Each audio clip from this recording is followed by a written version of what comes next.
Un des business models les plus viables avec l'IA, c'était d'avoir une agence d'automatisation, de créer des chatbots personnalisés. C'est ultra lucratif, il y a littéralement des millionnaires qui se créent toutes les semaines avec ce business model. J'ai créé 2 GPT la semaine dernière. Je lui ai dit, maintenant on switch vers une miniature pour ma nouvelle série Minecraft. La miniature est juste géniale. Il y a juste 2 F à Minecraft, mais à part ça, elle est complètement utilisable sur YouTube. Bon, la question à laquelle j'aimerais bien répondre, c'est quoi la différence entre les GPT et le fine-tuning? L'idée, c'est de venir combler des petites lacunes avec des GPT que tu n'aurais pas pu combler avant. Moi, j'avais une thumbnail déjà faite et je lui ai dit justement shuffle là, montre-moi d'autres options. Le problème, c'est que quand j'écris avec GPT, souvent il va refaire des phrases de GPT, des phrases bien typiques de l'IA. J'ai pas envie d'aller vers des phrases toutes faites de GPT. C'est imbitable comme style. Le mien aussi, mais au moins c'est le mien. Salut Alex, salut Ryan. Salut Philippe. Yo. Qu'est-ce que vous avez foutu cette semaine? J'ai créé 2 GPT la semaine dernière et on va en parler tout de suite. Ryan, t'avais un commentaire sur les GPT? Ouais, je pense que c'était prévisible, la sortie des GPT. Un des business models les plus viables avec l'IA, c'était d'avoir une agence d'automatisation avec l'IA. Et en fait, le but, c'était justement de créer des chatbots personnalisés. À mon avis, c'est le genre de truc que tu veux internaliser le plus vite possible parce que c'est ultra lucratif. Il y a littéralement des millionnaires qui se créent toutes les semaines avec ce business model. Donc, j'étais vraiment pas surpris à la sortie des GPT. Moi, la question à laquelle j'aimerais bien répondre, c'est quoi la différence entre les GPT et le fine-tuning? Est-ce qu'il y a des croisements? Quelles sont les différences? J'espère qu'on va pouvoir répondre à ça. Sinon, j'ai joué un petit peu avec les GPT, notamment avec ceux d'Alexandru, puisque lui et moi on travaille ensemble. Si jamais, moi les gars, j'ai une chaîne YouTube sur l'IA. Ces 2 dernières semaines, j'étais... il y a en description. Ces 2 dernières semaines, j'étais un petit peu sous un rocher, puisque je travaillais sur une formation sur la diffusion. Alors, la diffusion, pour ceux qui ne savent pas, c'est l'IA qui fait des images. Midjourney, Stable Diffusion et maintenant DALL-E.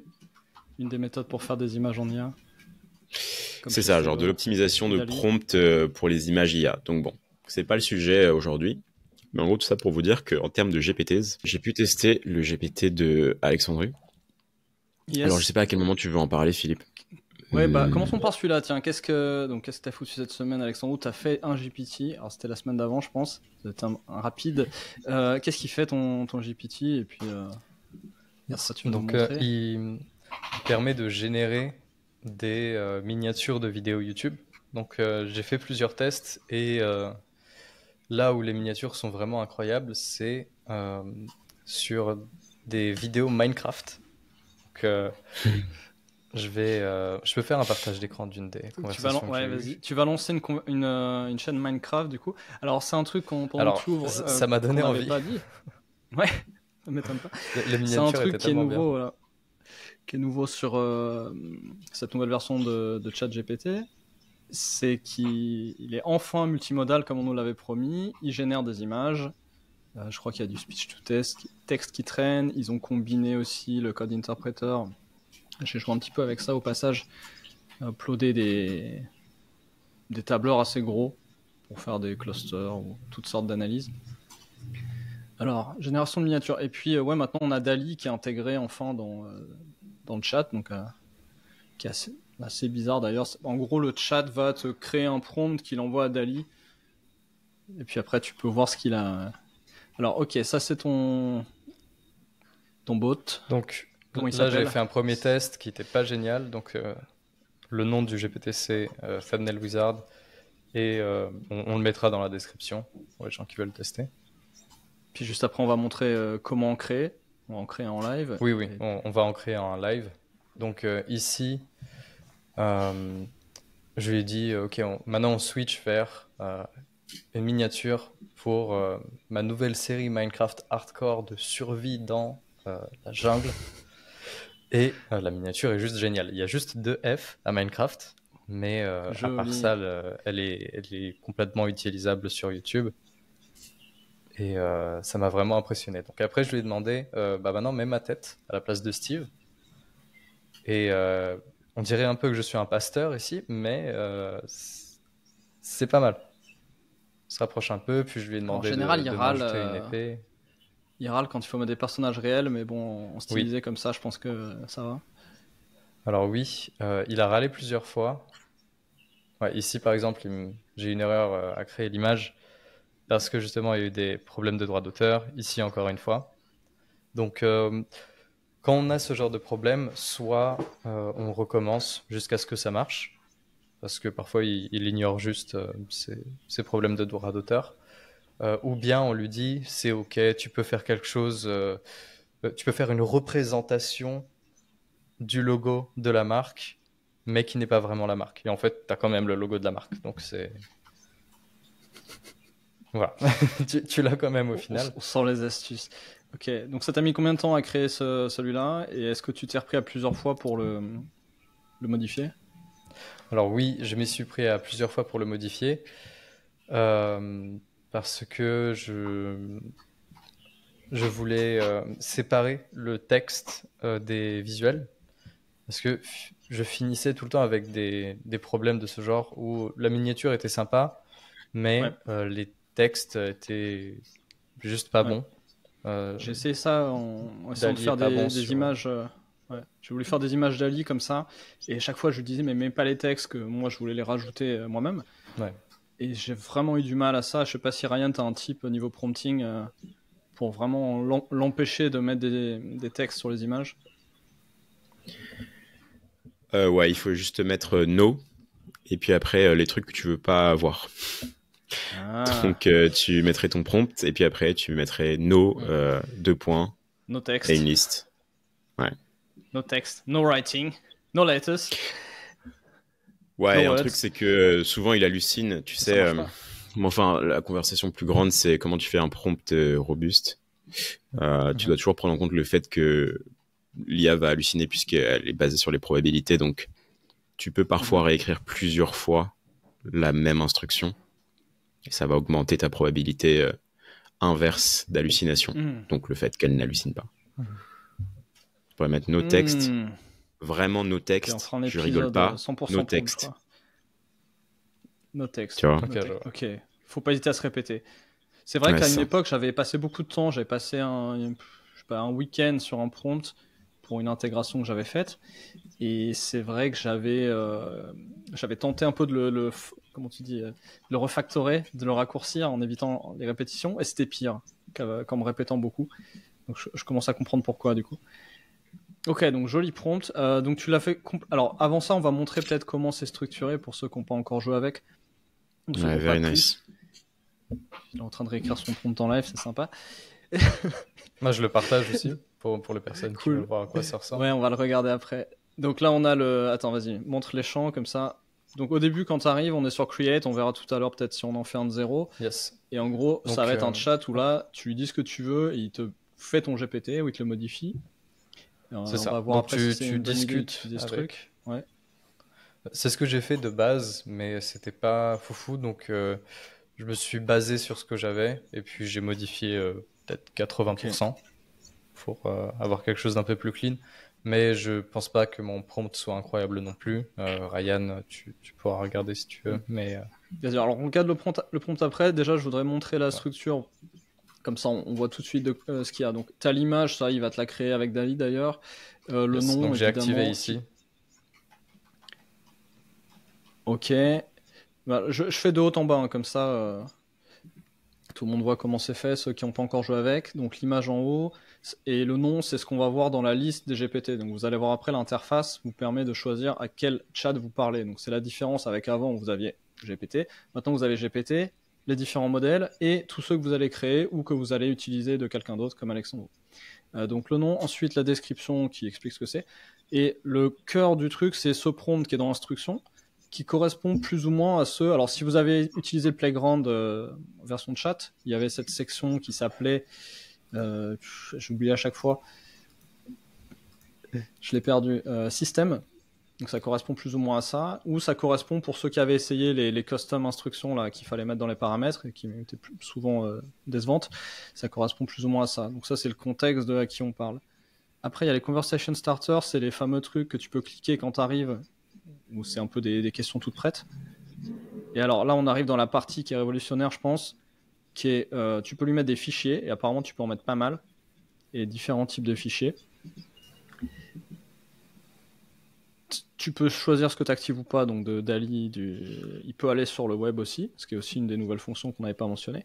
Et enfin, je pense encore plus fou, tu peux lui donner accès à des API, y compris via de l'authentification. Et là, je vais vous demander tout à l'heure si vous avez des idées pour ça, parce que ça me paraît hyper excitant. Ouais, il y a plein de choses à Maintenant faire. qu'on a vu tout ça, la première étape, c'est de faire un bon prompt. Donc vas-y, si tu veux, on peut checker le prompt vite fait. Donc on disait, quand on tape dans le chat, qui est l'interface de base du GPT, celle qu'ils ont démontrée, il va te créer ce prompt là qui est dans l'instruction.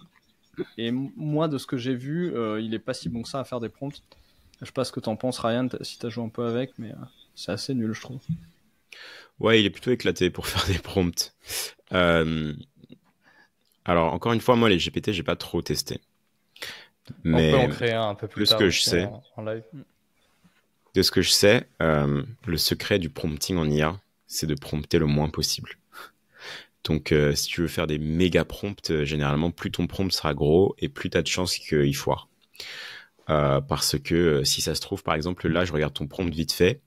Le truc que je vois, c'est qu'à la fin, tu as mis only do it in the second one. Ça veut dire que tu le promptes pour une génération qui n'arrivera que dans pour un résultat qui n'arrivera que dans 2 générations, tu vois. Et là, en gros, il va se dire quoi, hein, tu vois.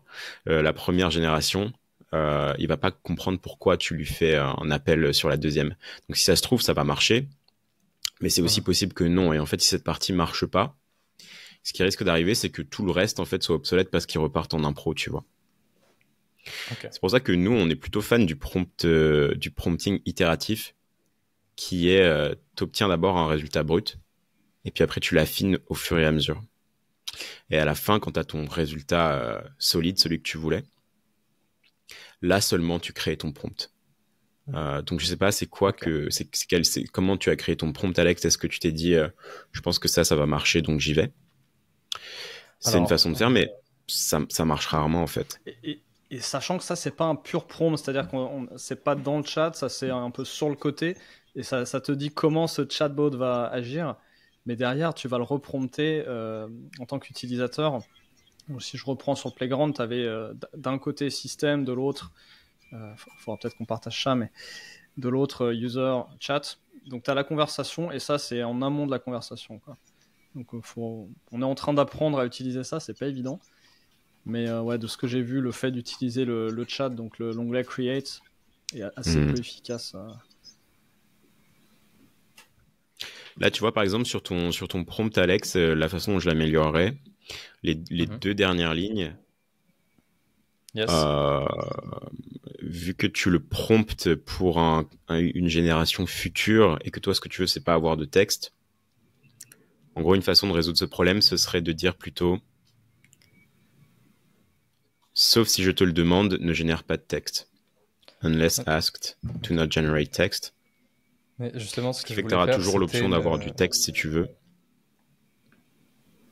Ce que je voulais faire, c'était ne jamais générer de texte sur la première image pour avoir un visuel clean.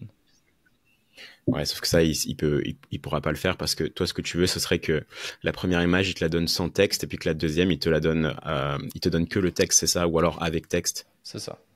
C'est ça. Du coup, là, tu peux pas parce que ça veut dire que deux fois la même image. Si ça marche, c'est cool, mais en gros, tu le promptes pour une génération N+1 et pas la génération N.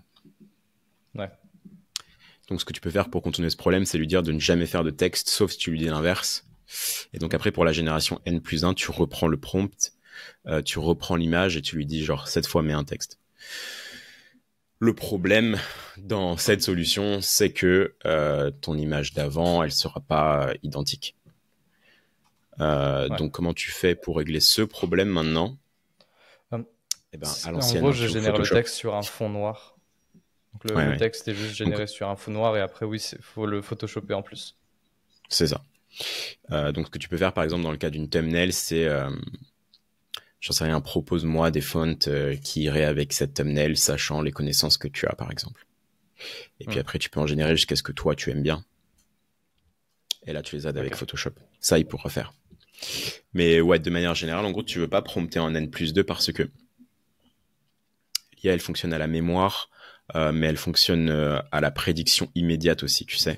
Donc en fait, c'est des probabilités immédiates à chaque fois. Donc si tu lui demandes une étape qui est trop loin, soit Ouais, il ça sait pas le hallucine faire, plus. normalement il sait juste pas le faire. Et comme il a une instruction et il sait pas quoi faire avec, ça risque de faire bugger les autres instructions. Ok, je vois. Ouais, d'expérience, j'aime bien aussi l'itératif. Juste, maintenant, je deviens un petit peu machiavélique. Je sais que je veux lui demander un truc, mais je lui demande pas. Je lui demande, explique-moi ceci, résume-moi cela, parle-moi de tel livre, juste pour qu'il ait un petit peu de contexte, qu'il s'est construit lui-même. Donc ça va assez vite. Et une fois qu'il y a Totalement. tout ça dans le chat, je me dis bon là, il a plein de tokens qui vont un peu dans la bonne direction, et maintenant je l'amène sur le terrain où je veux. Et, Totalement. Ça, c'est j'ai une l'impression hyper que ça bonne marche technique. pas mal, ouais. Prompting conversationnel, c'est hyper bien comme technique. Par contre, la limite, c'est que si tu le fais trop, bah, il se rappelle plus de ce que tu as dit au début. Et là, c'est encore différent parce qu'on sait pas trop, comme c'est le truc système, tu vois, c'est un peu sur le côté, donc je sais pas exactement comment c'est organisé. Après, on peut parler un peu des actions. Moi, je sais pas, Alexandro, t'as joué un peu avec les actions ou pas encore? Alors, pas encore. J'ai pas encore joué avec Pas les encore. actions, mais on peut Moi non plus. regarder Moi d'autres non GPT qui le plus. font. On peut regarder, ouais, si tu as des exemples. Ça ressemble un petit peu, mais c'est différent à ce que faisaient déjà les plugins. Donc les plugins GPT avaient des façons d'appeler des API.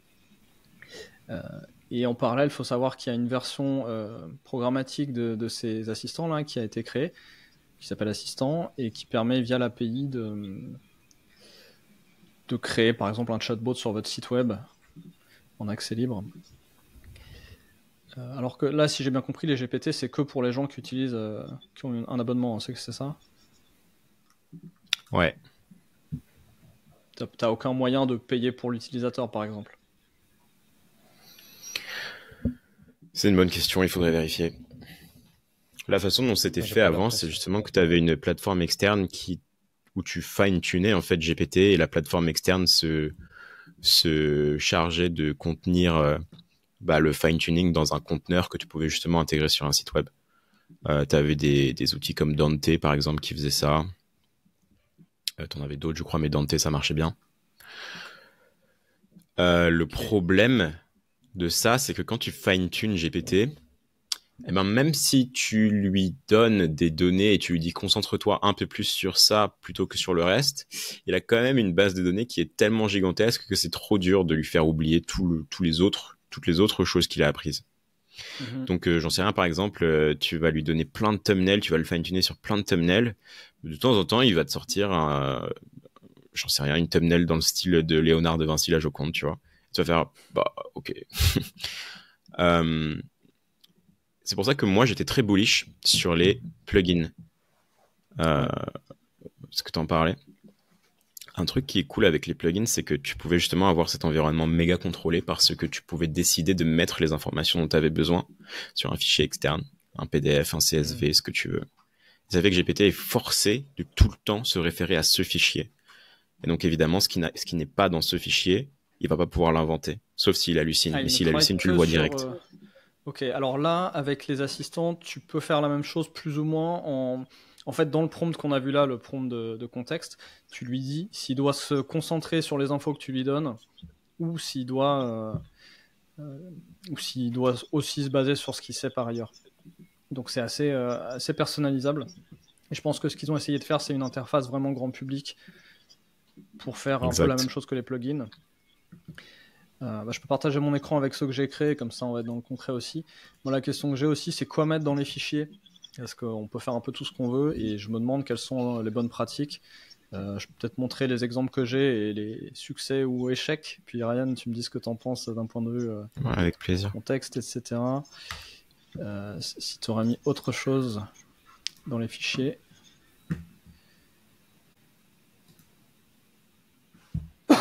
Alors, plusieurs use cases que j'avais en tête.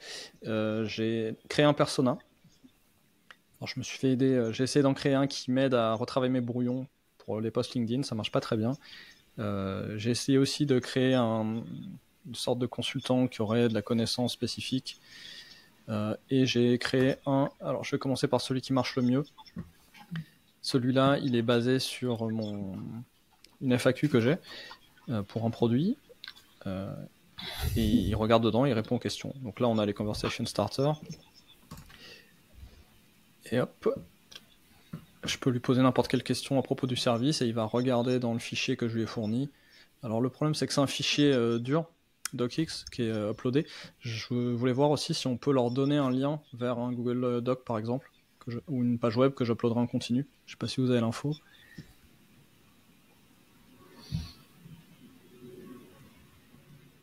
Probablement Alex qui sait mieux.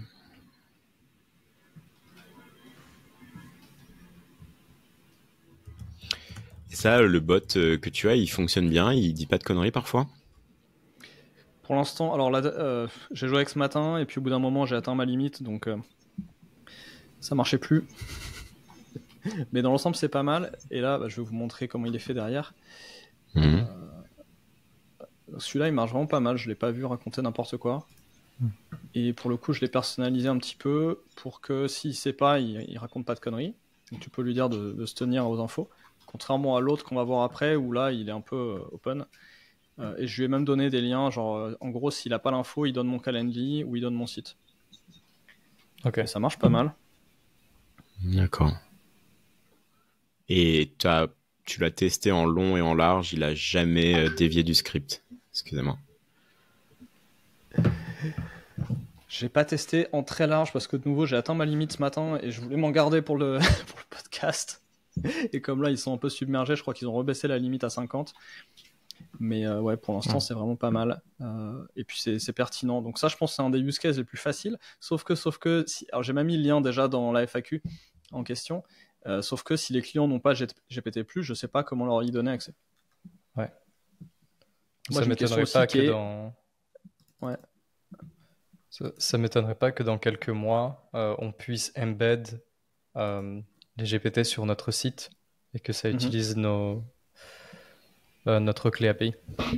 Bah, tu peux déjà d'une autre façon, c'est-à-dire en créant des assistants.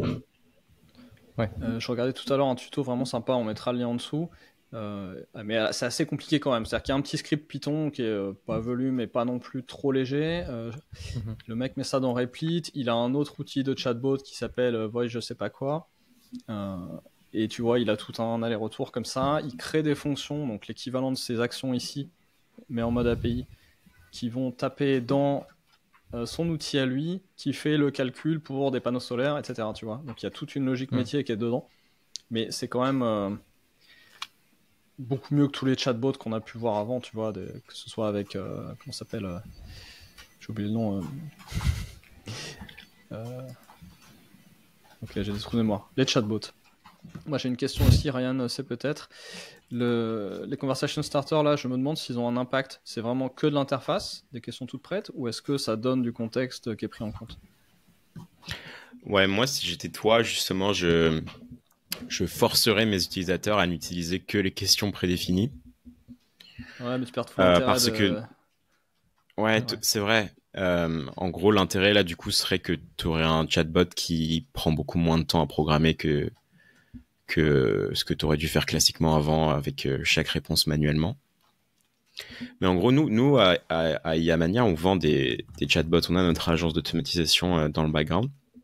D'accord. Et donc Brian, c'est notre chatbot guy.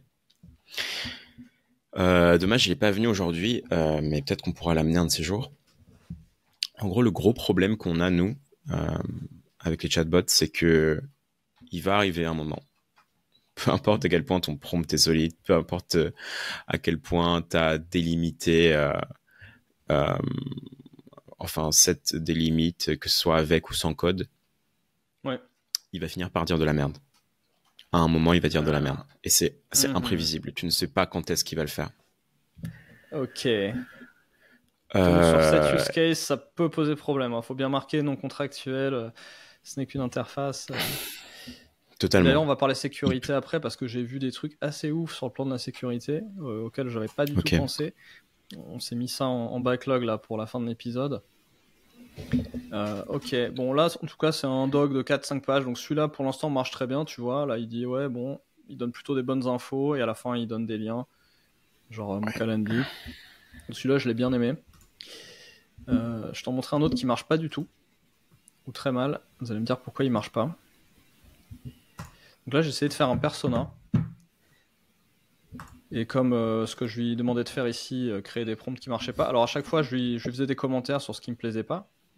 Donc à droite tu peux le tester, et puis à gauche tu lui dis de le changer. Et je regardais ici les modifs qu'il faisait. Et je n'arrive pas à...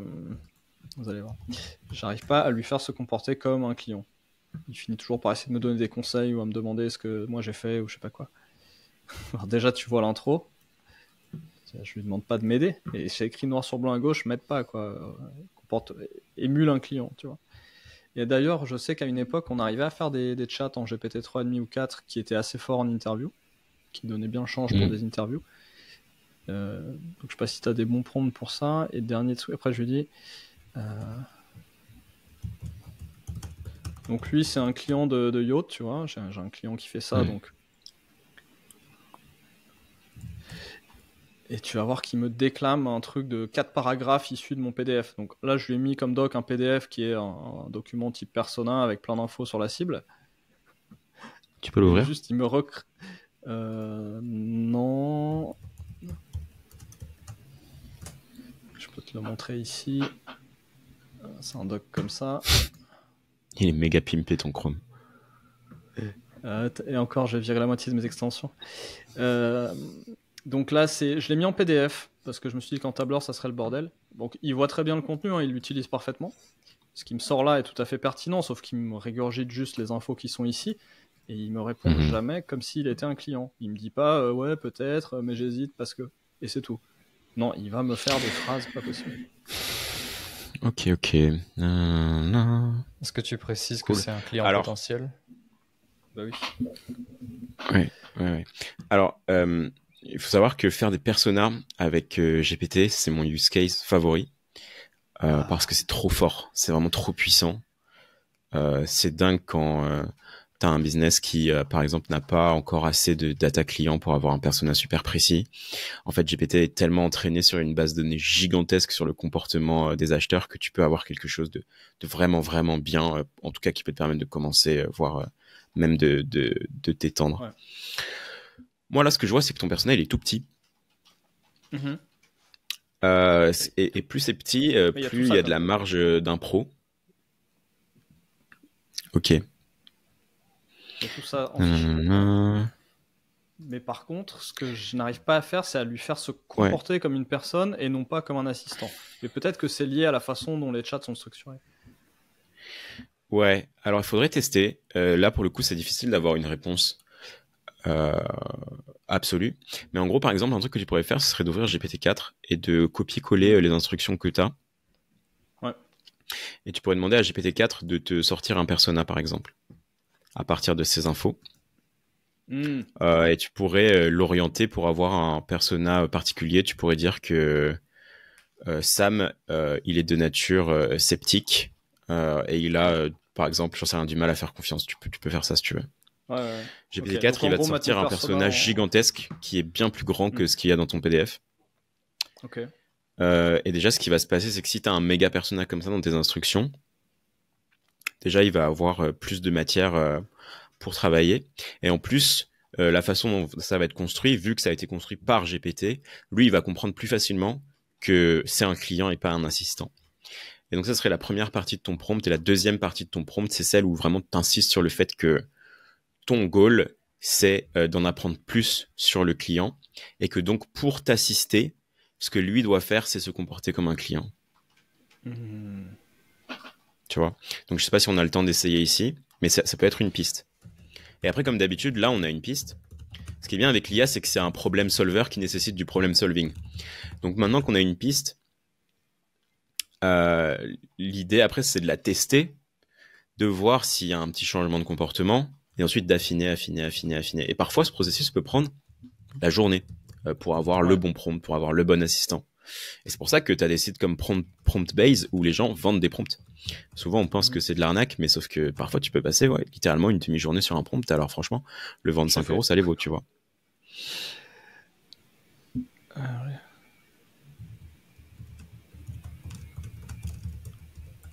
Alors, je pense que tu as quelque chose d'un peu plus précis en tête, mais je tente de répliquer ce que tu me disais à l'instant. Tu peux lui dire, if you want to assist me in this task, ou alors genre, to assist me in this task, I need you to behave like this. Ouais. Ensuite, tu peux affiner, ouais. Tu peux dire like a skeptic client that's asking me questions. Tu peux dire I need 70% of your conversation to be questions. My goal is to be able to predict what kind of objections this type of client would have towards my service. Tu vois? Et là, du coup, tu le remets dans sa frame d'assistance parce qu'il t'aide à atteindre ton goal. Donc ça, c'est juste une hypothèse et puis après, on peut essayer.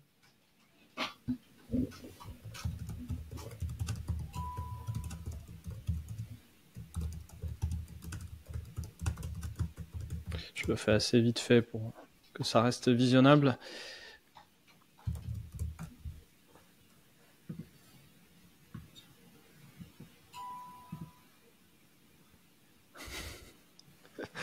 Jusque-là, pas de gros changements.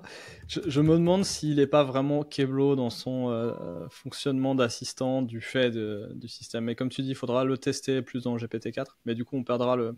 Ce qui m'excitait dans le persona, là, c'était d'avoir un prompt ici assez simple et clair. Et derrière, des bases de connaissances ici qui peuvent varier pour chaque persona. Moi, je pense que ce qui part un peu en sucette dans ton PDF, c'est qu'il est un peu trop formaté.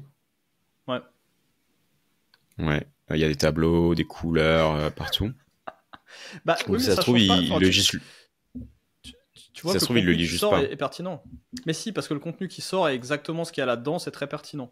Mais le problème, c'est vraiment son comportement. C'est-à-dire qu'il me régurgite ce qu'il y a là-dedans, donc il a bien lu. Mais par contre, à aucun moment, il se comporte comme s'il était un être humain qui tapait la discute. Voilà, en tout cas, ça marche pas. On a des pistes, on va passer plus de temps. Hein. Donc aujourd'hui, c'est un épisode assez rapide à partir de ce qui vient d'être release pour vous montrer ce que ça donne et les pistes qu'on a et les questions qu'on se pose. Et puis on va continuer à explorer. Et puis vous irez sur la chaîne IA Mania, la meilleure chaîne francophone sur l'IA, je crois, pour en savoir plus. Dans pas longtemps. Bon, les autres, ça vaut même pas le coup de les montrer, je pense. Ça marche pas hyper bien non plus. Oulala, copymate. Tu veux me voler mon job, c'est ça? Ouais, bah c'est pas gagné, je vais te dire. Non, je voulais c'est quoi qui m'aide à refaire. C'est quoi le challenge que tu as avec ça? Tu veux checker tes brouillons, ça veut dire quoi exactement? Pas checker, je voulais qu'il enrichisse mes brouillons, soit qu'il les retravaille. Mon problème, c'est que quand j'écris avec GPT, souvent il va refaire des phrases de GPT, des phrases bien typiques de l'IA. Il écrit pas comme moi, il garde pas mes phrases, il garde pas ma structure. Ou alors il garde ma structure là où j'aurais voulu qu'il me propose une meilleure structure, mais il pète mon style, tu vois. Et j'écris un peu à ma façon, qui est pas très académique, on va dire. Et j'ai pas envie d'aller vers des phrases toutes faites de GPT. Enfin, c'est imbitable comme style. Le mien aussi, mais au moins c'est le mien. Donc voilà mon problème. Et donc là, je lui ai demandé, je me suis dit avec l'assistant, je vais pouvoir lui donner un peu de contexte pour que ce que je lui dis à chaque fois de faire en le corrigeant, je vais l'inclure dans l'assistant et au moins il va le respecter de base. Bah ça marche pas très bien pour l'instant. Et ça reste toujours plus efficace de faire des allers-retours dans un GPT Vanilla. Et c'est d'ailleurs pour ça que j'avais enlevé les custom instructions de mon GPT. Et là, on a un petit peu le même problème. Enfin, pour l'instant, sans y avoir passé énormément de temps. Je lui dis, je sais pas, garde à peu près l'ordre de mes phrases ou garde mon style. Il va faire une caricature bizarre de mon style, tu vois, mais il va pas... Ouais, exact. Donc tu lui dis juste garde mon style dans le prompt, c'est ça? J'ai essayé ça. Attends, je vais aller voir. Je sais pas où j'en étais là, j'avais fait déjà pas mal de variations. En gros, ici, c'est un cas classique de writing analysis. Et tu peux te douter que t'es pas du tout le seul dans cette situation. Beaucoup de gens se disent ouais, mais ChatGPT il arrive pas à copier mon style, alors que je lui dis copie mon style, il le fait pas. Il vaut mieux lui donner plus d'exemples. Alors ce que j'essaye aussi, par exemple, j'ai fait un fichier, donc là j'ai aussi utilisé la fonction du fichier, j'ai mis un fichier avec 4 ou 5 exemples dedans. Mais pareil, donc oui, comme tu dis, je sais pas si t'allais dire quand tu lui dis copie mon style. Le problème quand tu lui dis copie mon style, c'est qu'en fait, en une phrase, tu lui demandes 3 actions. Et c'est beaucoup. La première action que tu lui demandes, c'est analyse mon style. Ok. Ensuite, la deuxième action, c'est créer toi-même un prompt qui met l'analyse de mon style. Et ensuite, la troisième action, c'est maintenant écrit. C'est ça que tu veux lui dire, sauf que tu as écrit copie mon style. Conversationnel, forcément. Donc en 3 mots, tu lui demandes 3 actions et donc il est perdu en fait. Il dit copie mon style, il va juste écrire. Il va juste aller sur la 3e action parce que la 3e action c'est la génération. Donc en fait, comment tu pourrais solver ce problème? Ouais. Donc dans le chat classique, je vois à peu près comment le gérer. Donc de nouveau avec de l'itération, tu lui fais faire les 3 tâches une après l'autre. Pour le coup, dans cette version des GPTs, je me demande comment on pourrait faire. Est-ce que si je lui donne 3 étapes à faire à chaque interaction dans le truc de contexte là, il va me le faire, tu vois? Parce que pareil, je lui ai mis un fichier avec ce qui me permettait d'avoir beaucoup plus de tokens, enfin que j'espérais. Alors, comment dire, encore une fois, j'ai pas testé les GPT, mais dans le chat, et quand je faisais du fine-tuning aussi, parce que moi j'ai un GPT dans mon navigateur qui répond à mes mails, et il écrit vraiment bien comme moi. Et en gros, comment je fais ça, c'est... D'abord, tu vas donner une petite base de données de tes textes. Tu n'en as pas besoin de beaucoup en fait. Si tu avais genre 2-3 pages, ça suffirait. Ensuite, il faut que tu saches c'est quoi les caractéristiques de l'analyse d'écriture en gros. C'est quoi les 4-5 caractéristiques qui font qu'un texte est ce qu'il est, qu'un style est ce qu'il est. Donc là, actuellement, je les ai pas en tête, mais je peux te les retrouver. Donc c'est les dimensions du style, c'est ça? Ouais, c'est ça. Tu peux même les demander à GPT, genre quelles sont les 5 dimensions du style, par exemple. C'est mieux de les connaître parce que si tu demandes pas précisément la chose que tu veux, tu vas pas l'avoir. C'est toujours la même chose.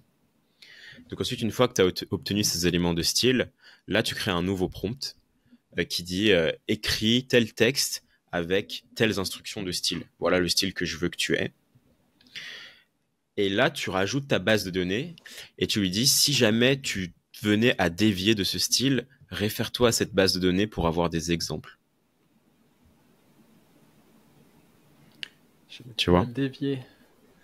Je vois la logique. Et qu'est-ce qui va lui faire dire qu'il est en train de dévier? Enfin... ouais, c'est une bonne question. En gros, là, du coup, tu peux encore avancer. C'est genre, si par exemple, tu te rends compte que une phrase, donc là, tu pourrais dire, bon, à chaque fin de phrase, réanalyse le style et vérifie bien que t'es dans le bon style. Ou alors à chaque fin de paragraphe.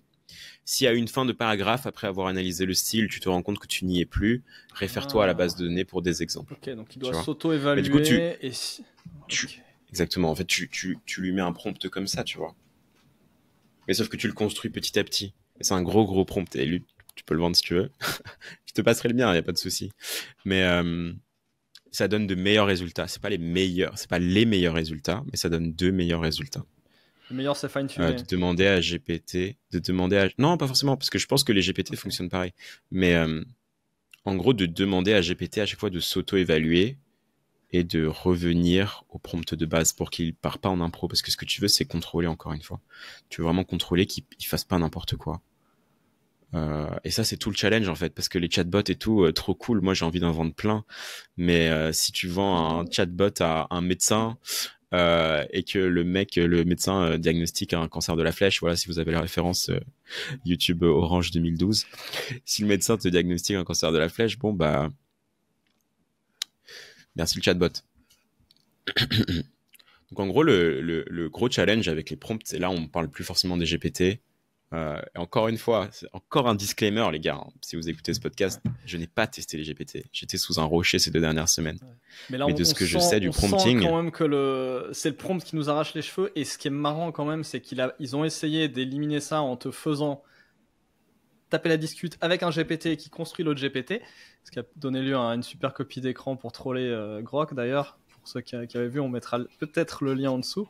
Totalement. Et ça marche pas hyper bien parce que moi je me suis dit ok, peut-être qu'il sait quelque chose qu'on sait pas et qu'il a été fine-tuné pour faire des bons prompts, donc j'allais voir ses prompts à chaque modif. Je suis pas convaincu encore. C'est le gros problème de GPT en fait. Comme il est expert de rien, enfin comme il sait tout, il est expert de rien. Ouais. Mais il peut devenir expert de quelque chose. C'est ça qui est trop beau avec, c'est que tu peux le guider dans la bonne direction, mais ça demande du taf. En fait, GPT, la façon dont il faudrait le voir, si t'es quelqu'un qui a une entreprise, qui a des process, tout ça, c'est que ça va te permettre de gagner du temps sur des tâches que tu ne pouvais pas automatiser par le code à l'époque. Tu pouvais pas y avoir de logiciel pour le faire. Maintenant tu peux. C'est essentiellement ça, parce que c'était un peu trop flou, etc. Moi, j'ai des bons résultats avec. Là, on va sortir des chats aussi, mais tout ce qui est classification, c'est magnifique. Tu peux lui donner très peu de contexte, lui dire ça va dans laquelle de ces 5 cases, hop, pas de problème. Je fais ça via l'API dans mon outil. Typiquement, je lui donne des snippets de SERP, pardon pour ceux qui font pas de SEO, des extraits des pages de résultats Google. Je lui donne juste le titre, la description et le bout d'URL qui apparaît sur la page Google. Et je lui dis ça va dans... c'est une page d'accueil, c'est une page produit, c'est une page catégorie, c'est un article de blog, c'est un outil ou c'est Wikipédia. J'en ai quelques autres comme ça. Et il me les classe hyper bien sans aller voir la page parce qu'il a juste l'extrait. Ça marche très très bien. Aussi bien que ce que nous on fait à la main. Donc ça pour le coup c'est un process qu'on a qui est très répétitif, très, très stupide, qui est de dire premier résultat c'est un outil, un calculateur, deuxième c'est une homepage, troisième c'est une homepage, quatrième c'est un blog. Maintenant c'est GPT qui me le fait via l'API, ça me coûte rien. Gain de temps. Exactement. Ou gain d'exécution parce que comme c'était chiant à faire, les gens le faisaient pas, tu vois. T'imagines ce que tu aurais dû faire en termes de code pour faire ça? Enfin, Alex peut t'en parler, mais toutes les conditions, toutes les boucles que tu aurais eu à avoir. Ouais, j'imagine que pour un codeur, c'est pas la folie, mais pour le coup. Mais j'ai fait ça sur une appli, mais c'est vrai que c'est un peu chiant. Ça peut prendre une journée entière, alors que là, c'est genre 10 minutes à écrire le prompt. Ouais, le prompt c'était 10 minutes, l'intégration API c'est 1 heure si t'es pas doué, et c'est ça quoi. Cool. Alex, si tu veux nous montrer peut-être ta liste de GPT à utiliser, ça peut être pas mal aussi qu'on aille voir ce que font les autres, qui ont des meilleurs résultats que nous. Allons voir s'ils ont des meilleurs résultats que nous. Lequel t'as le plus impressionné là déjà? Donc je les ai pas encore regardés. Donc la liste des GPT les plus populaires, j'ai pas encore eu l'occasion de la regarder, donc on peut regarder ça ensemble. Allez.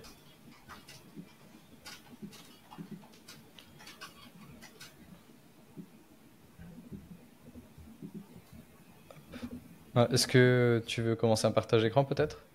Vas-y. Je fais moi? Ok. Alors. Hop.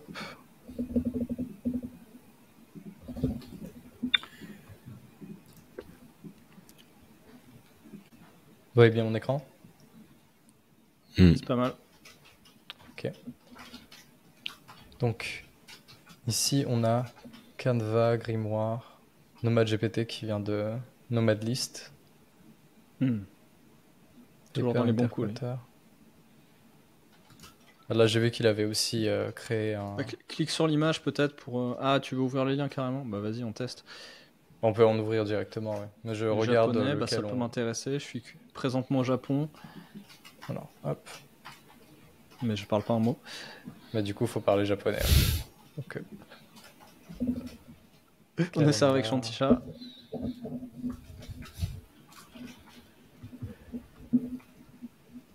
Les prompts plus populaires. Hein. Alors nomade, vas-y, on est tous nomades ici, non? Mets-nous nomade GPT. Ouais. Alors de ce que je vois, il marche pas. Ah d'accord. Il est pas disponible apparemment. On va voir. Ouais, non. Il n'est pas accessible. Ouais, bah super.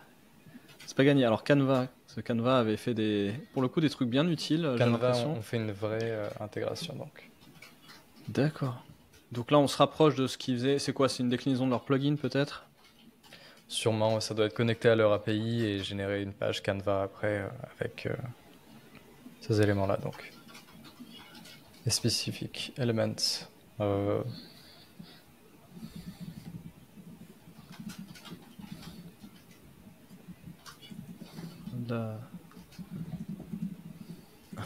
Pourquoi tu le fais écrire, le pauvre?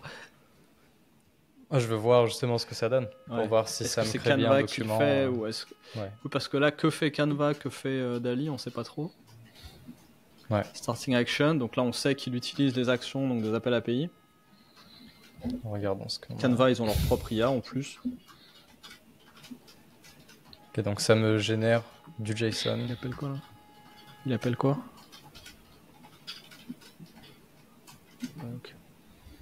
Allow. Ah ok, donc je dois accepter ça à chaque fois, donc je allow.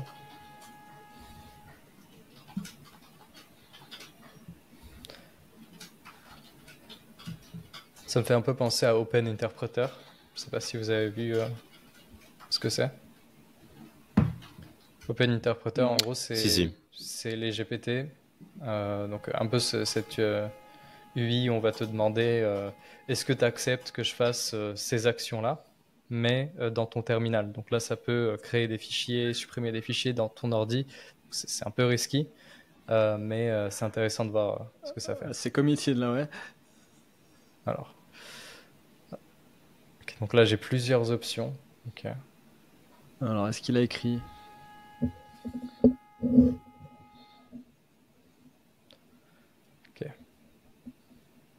Alors là, je vois que c'est Summer Lovin. Donc, c'est pas le texte qu'on voulait. Mais il n'y a pas de faute.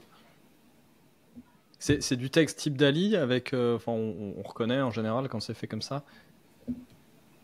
Et l'autre, il Je veut même peux pas charger. regarder. Pas d'image. Montre-nous.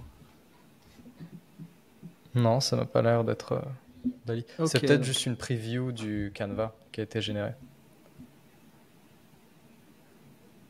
Bon, là, c'est du texte Dali en dessous. Hein. Ouais, J'ai Pas sûr. Pas sûr que ce soit du texte Je Dali. crois pas que c'est ça la soit du police. Dali. Hein. Il n'y a pas Il y a d'artefact. zéro faute d'orthographe. Il n'y a pas de Ouais. faute. Et puis aussi, quand on Je ouvre vois les pas de- images, l'URL est Ouais. export download Canva. Donc c'est hosté sur le site de Canva. Ouais, je connais Ouais. pas Canva IA, donc je sais pas trop ce que ça fait et ce que ça fait pas. Ok, donc Alors. ça peut être une interface texte Ok. pour faire des canevas automatiques. Bon, ça peut être rigolo. Je pense que la Du coup, plupart je crée un sont pas nouveau hyper au compte. point, mais on voit le genre d'étude, le genre de use case que ça peut proposer. En gros, Ok. l'idée c'est qu'au lieu de parler à un humain, lui demander un truc et qu'il aille le faire, tu parles à ton truc et il te le génère automatiquement. Quoi. C'est ça. Intéressant. Voilà, du coup. Pas hyper bien formaté, mais moins j'ai l'image. Mais là, pour le coup, je me dis que juste utiliser les templates de Canva serait plus, plus pratique, plus rapide, parce que là, on n'a pas à attendre que les images soient générées. Et si j'écris Summer, voilà, je trouve des trucs plus sympas quand même. Bon. Si j'ai un truc du genre. Pas un gros win. Ouais, je préfère ça pour le coup. Est-ce qu'il y en a d'autres qui ont l'air intéressants? Et puis après, on va brainstormer un peu nos propres idées.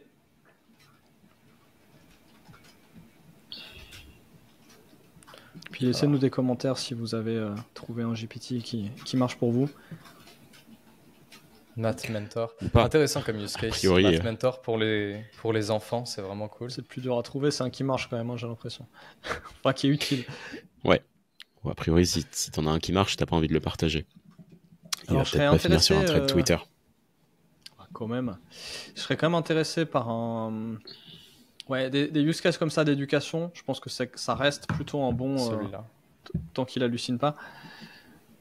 Surtout qu'en maths, c'est pas le meilleur.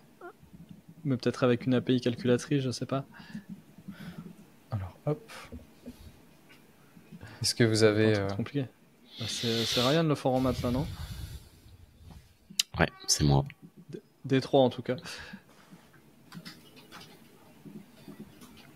Alex, je sais pas où t'en es en maths, mais... Alors, je suis pas très bon. Hop. Ça tombe bien, je suis très mauvais. Donc il reste que Ryan. Ryan, donne-nous un... Hey. Ouais, d'accord, tu mets un visuel, toi.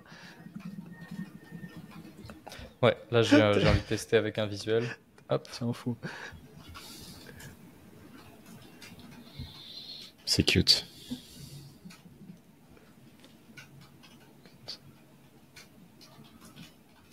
Ah, tu lui dis find n.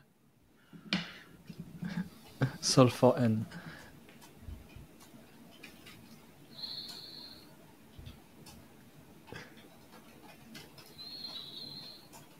J'aime bien le... Qu'est-ce que tu entends par résoudre? Eh, c'est pas de la philo, Ouais, c'est des il est maths. pas... Merci, Matt Mentor. Merci beaucoup. Oh my god.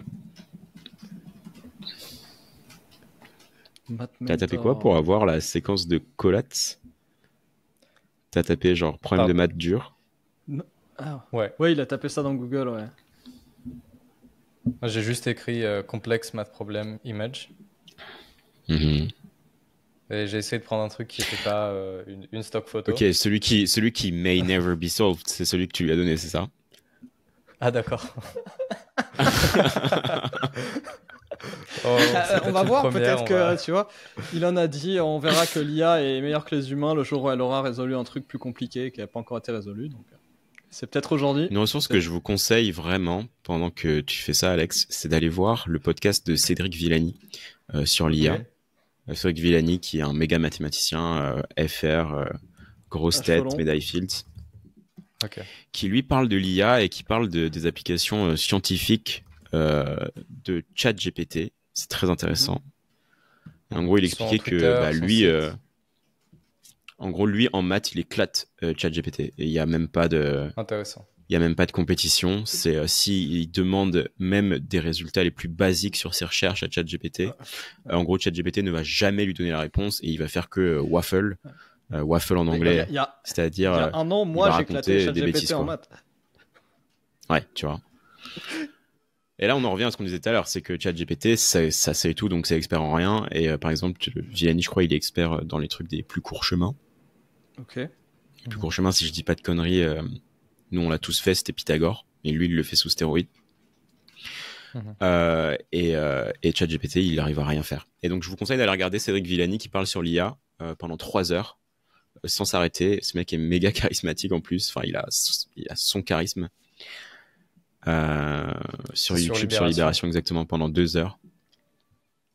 Il dit vraiment des trucs intéressants. Et ben, on va mettre le lien en dessous. Ok. Et bah ouais, c'est clair. Et bon, c'est un language model. C'est un système de prédiction de mots. Donc forcément qu'il n'est pas très fort en maths. C'est quand même assez fascinant ce qu'il arrive à faire, l'air de rien. Et c'est là qu'il y a tous les débats de d'où viendra l'intelligence générale. Est-ce que ce sera d'un modèle linguistique ou pas? Exact. La plupart des spécialistes en IA disent que non. Exact. Ok, bon, en tout cas, je pense que c'est pas mal pour le coup, parce que à quel point c'est mieux que juste un GPT-4, parce que j'utilise GPT-4 au quotidien pour ce type d'explication, m'expliquer des concepts que je connais pas, comprendre le vocabulaire, comprendre les liens entre les choses, les grandes catégories, puis après je vais vérifier qu'il m'a pas dit de conneries. Mais ça permet déjà de se familiariser avec un sujet qu'on connaît pas du tout, quand on sait pas par où commencer, qu'on sait pas quoi googler, etc. Donc là, je pense que des versions un peu spécialisées comme celle-là, la Math Mentor, peut être vraiment sympa. Et si en plus il travaille avec une API qui lui permet de répondre avec des... Peut-être derrière il y a un equation solver, pas en IA, qui peut donner des retours plus solides. Je pense que c'est peut-être aussi une piste où ce sera utile, ce genre de... Tu auras l'interface chat, mais tu auras derrière des calculs et d'autres traitements, en plus en informatique dure, on peut dire. Exact. Je le sens bien comme ça. Bon, alors après, est-ce que vous aviez des idées, vous? Moi, j'en avais noté quelques-unes. À part celles que j'ai déjà testées. Alors moi, il y a une histoire que j'aimerais raconter, qui est un pur résultat que j'ai eu avec un GPT, qui est le ton GPT Alexandru. Ton GPT miniature, qui je l'utilise pas du tout pour faire des miniatures Minecraft pour le coup. J'utilise plutôt, et j'utilise pas non plus pour faire ma version finale de miniature. Il y a un truc que ton GPT fait vraiment bien. Alors, je sais pas si t'avais prévu qu'il le fasse, mais un truc qui fait vraiment bien, c'est les compositions de miniatures. Les backgrounds. En gros, si tu sais déjà quel personnage, par exemple, tu veux avoir dans ta miniature, et que t'es pas un pro du design, mais tu sais quels éléments tu veux avoir dans ta miniature, bah, ton GPT, il est vraiment très fort pour te proposer différents assemblements qui sont esthétiquement beaux à voir. Ce qui fait que j'avais une miniature qui était quasiment prête pour une vidéo. Et ensuite, j'ai pris ton GPT que tu avais envoyé sur Slack la veille, je crois. Et du coup, j'ai refait la compo de la miniature avec les mêmes personnages. Et ensuite, j'ai A/B test les deux miniatures. Et en gros, ta miniature, elle était à 9% de CTR en lancement, ce qui est insane. Sans modif, sans rien. La composition. En gros, j'ai repris la composition de ta miniature, et puis après, je l'ai fait vivre dans Photoshop, tu vois. Ok, je vois. Donc très intéressant, use case de GPT, en gros, qui me permet d'avoir plein de compositions, et qui me permet de visualiser ça, tu vois. Et t'as bossé ton prompt un peu, Intéressant. Ryan? Ton prompt auprès du GPT? Ouais, mon Pour prompt, te dire ça. je peux te le sortir. Je pense que je peux te le Si sortir. t'as la miniature, on peut la montrer aussi, ça peut être sympa de. Là, c'était ma thumbnail SBF? de base. Ouais, C'est c'est censé être SBF ou moi, pas ça. là? Ah non, C'est j'ai cru censé que être c'était moi. SBF. Alors oui, moi la question que j'avais c'est est-ce que tu les as fait en mettant plusieurs images séparées, en lui disant de faire une compo avec, ou ça s'est passé comment? Mais en gros, j'étais étonné parce que moi, de ce que j'ai compris des GPT, grâce à ce petit use case, c'est que le GPT, en gros, m'évite certaines étapes de prompting itératif. Puisque ce GPT est directement entraîné sur les thumbnails, tout ce que j'ai à dire, c'est fais-moi une mise en forme de thumbnail et ça suffit, tu vois.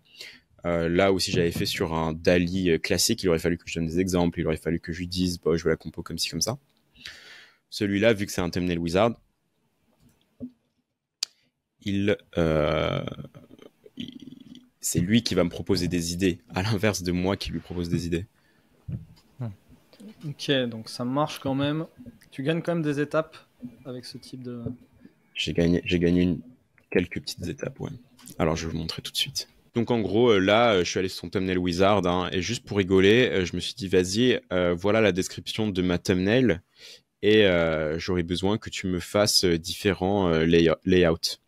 Donc, je vous montre la thumbnail de base. C'est elle. V7, ouais, c'est ça. Non, ça, c'est pas la thumbnail de base.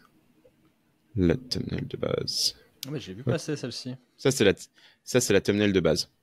D'accord. C'est le layout que j'avais eu, que j'ai eu, enfin, comme d'habitude, hein, j'essaie de créer mes trucs et tout. Donc voilà, plusieurs options, etc. Donc en gros, là, vous voyez, j'ai des personnages. Oups. J'ai des personnages. J'ai Aya Nakamura, Drake, comment il s'appelle déjà Johnny Hallyday, The Weeknd et Angèle. J'ai le fantôme, etc. En Alors, gros, c'est je lui ai drôle parce que donné moi tous j'aurais les pas éléments su de les ma noms des autres. thumbnail. Je lui ai donné je lui ai donné toute ma thumbnail et je lui ai dit, vas-y, bah, montre-moi différents layouts. Ce qui est cool, c'est que le premier layout, c'était exactement ce que je voulais. Donc là, tu peux regarder, vous pouvez regarder cette thumbnail et maintenant vous pouvez regarder celle-là et me dire si vous voyez des similarités. C'est pas loin, hein. T'as même repris Hop, les ombres devant tel quel, quoi. exact. Et alors là, l'ombre que Nice. j'ai repris, si jamais, en gros là, j'ai coupé ça. J'ai enlevé le hop-slit dans Photoshop. Et ensuite, Ouais. j'ai utilisé l'IA de Photoshop pour filer l'espace blanc. Ce qui fait que là, vous voyez, ça bave un petit peu, mais en fait, ça se voit pas du tout une fois que c'est sur YouTube. Vous voyez, là, ça bave un petit peu parce que ça, c'est généré par IA. Nice. Voilà, donc en fait, en étant astucieux, Ouais, tu voilà. peux sortir des améliorations. Et en fait, il y a plus 3% sur cette thumbnail VS celle-ci, qui a été faite 3 avec points. un petit cerveau d'humain limité. Donc plus Celle-là a mieux 50%. marché. Parce que Plus 3 points, ouais. t'es passé de 6 à 9, c'est ça? Ouais, c'est ça à peu près, ouais. C'est assez insane. Et puis j'avais aussi des exemples pour celle-là, mais on les a pas gardés. Nice. T'as Voilà, donc ça remis pour dire les que... lunettes, les lunettes avec la. Ou alors ils étaient dans le prompt, j'ai pas Ouais. vu. Non, non, c'était pas dans le prompt. Nice. Comment donc je t'as fais repris ça pour... aussi. Alors, ouais. Donc voilà, tout ça pour dire que l'idée c'est d'être, comment dire, pas forcément malin, mais de venir combler des petites lacunes avec des GPT que tu n'aurais pas pu combler avant. Par exemple, là, sur l'idéation de la composition, sans les GPT, j'aurais dû dessiner à la main différentes compos. Moi, je suis pas du tout designer, j'ai pas du tout l'œil pour voir qu'est-ce qui est plaisant ou pas. Il aurait fallu que je tombe dessus par hasard. Alors que là, le GPT m'a pas fait ma thumbnail. Au contraire, enfin, si je lui avais dit de faire ma thumbnail, je sais pas quel résultat il m'aurait donné. Mais moi, j'avais une thumbnail déjà faite et je lui ai dit justement, shuffle là, montre-moi d'autres options.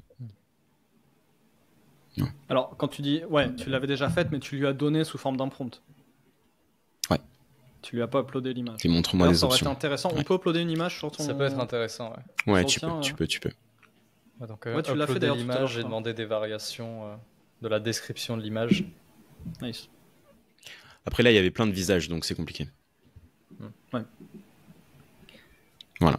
Cool. Bon, d'autres Bon, les idées, amis, est-ce que vous avez reçu mon message? Il est 15h56. Je vais Yes. devoir vous laisser. Aïe, aïe, aïe. Est-ce que Bon, vous on va continuez devoir la faire un conversation, vous deux?